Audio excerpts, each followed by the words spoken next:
The human body is made up of many different systems, an important one being the nervous system. The nervous system's three main functions are to 1. Collect sensory input from the body and external environment, 2. Process and interpret the sensory input, and 3. To respond appropriately. The nervous system is made up of the central nervous system and peripheral nervous system, as shown here. The central nervous system, CNS, consists of the brain and spinal cord.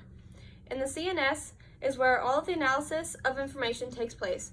The peripheral nervous system, PNS, which consists of the neurons and parts of the neurons found outside of the CNS, includes sensory neurons and motor neurons. Sensory neurons bring signals into the CNS, and motor neurons carry signals, called action potentials, out of the CNS. The PNS also connects the central nervous system to the organs, skin, and limbs. Other cells that can be found outside of the CNS are called ganglia. These cells are what provide the neurons with mechanical and metabolic support.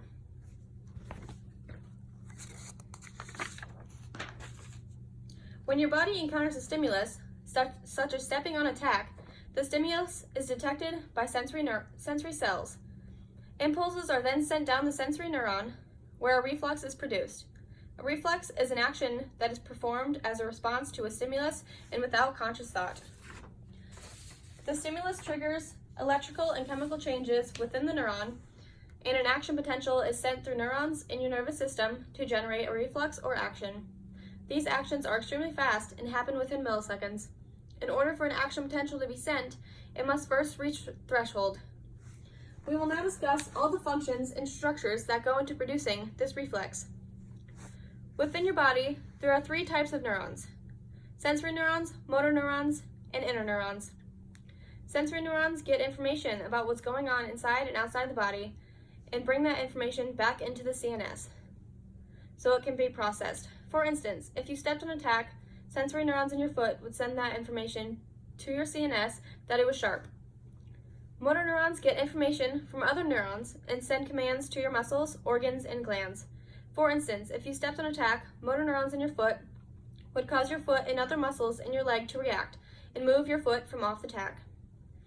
Interneurons, which are found only in the CNS, connect one neuron to another.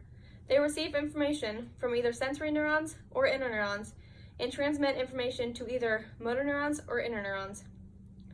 Now that you know the basic function of these neurons, let's talk about their anatomy and structures. There are 3 main structures of a neuron: unipolar, bipolar, and multipolar. Each of these neuron structures contains a cell body called the soma. The nucleus of the neuron is found in the soma. At one end of the cell body are many small branching prostructions called dendrites. Extending from the other end of the cell body at a location called the axon hillock is the axon, which is long, thin, and tube-like. The axon is wrapped in myelin. At its far end, the axon splits up into many axon terminals. Each forms a synapse. With a dendrite or cell body of another neuron, the sending cell is called the presynaptic cell, while the other cell is called the postsynaptic cell. There's a space between the 2 cells. Through this, they send communications. Let's go into more detail about each of these structures. The first 2 functions, receiving and processing information, take place in the dendrites and cell body. Incoming signals can be either excitatory, which means they tend to make the neuron fire or generate an electrical impulse, or inhibitory, which means that they tend to keep the neuron from firing. If the neuron does end up firing, the nerve impulse or action potential is conducted down the axon. Axons differ from dendrites in several ways. The axon arises from the cell body at a specialized area called the axon hillock in motor neurons and interneurons. The axon hillock is where the action potential is initiated. Many axons are also covered with a fatty substance called myelin, which helps speed up conduction velocity of action potentials. Towards its end, the axon splits up into many branches.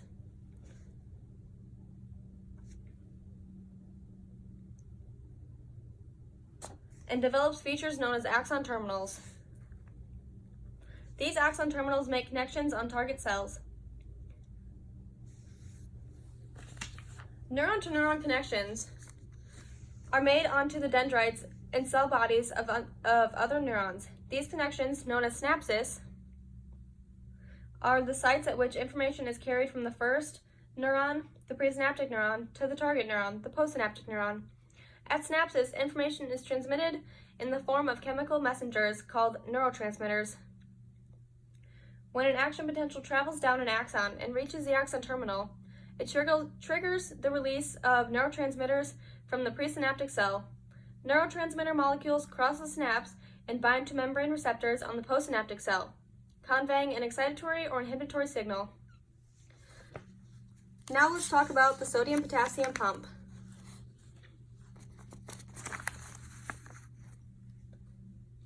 Right now, nerve impulses are traveling throughout your body. None of these impulses would be possible without the aid of the sodium-potassium pump. The pump is powered by ATP, and its job is to move potassium ions into the cell while simultaneously moving sodium ions out of the cell. This job occurs through the process called depolarization and repolarization. Before the cell membrane undergoes these changes, the cell, in its resting potential, which means there is no stimulus acting upon the neuron, in this stage, the cell membrane is polarized.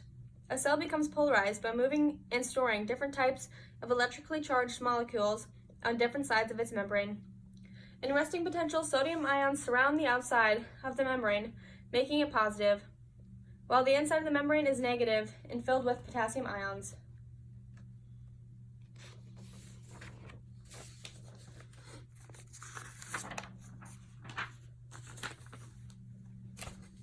Once a stimulus reaches threshold potential, an action potential is produced, and depolarization begins. During depolarization, sodium ions move into the membrane, while potassium ions move out.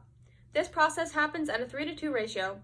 For each ATP that is broken down, 3 sodium ions move into the cell membrane and 2 potassium ions move out.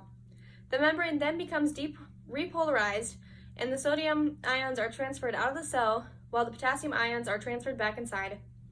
This process is important for a variety of reasons.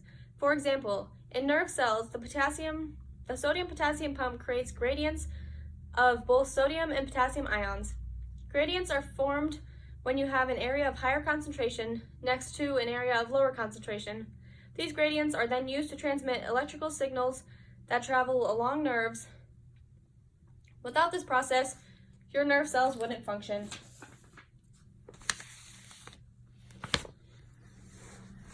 This is your nervous system and all of its structures, and this is how actions or reflexes are created within your nervous system.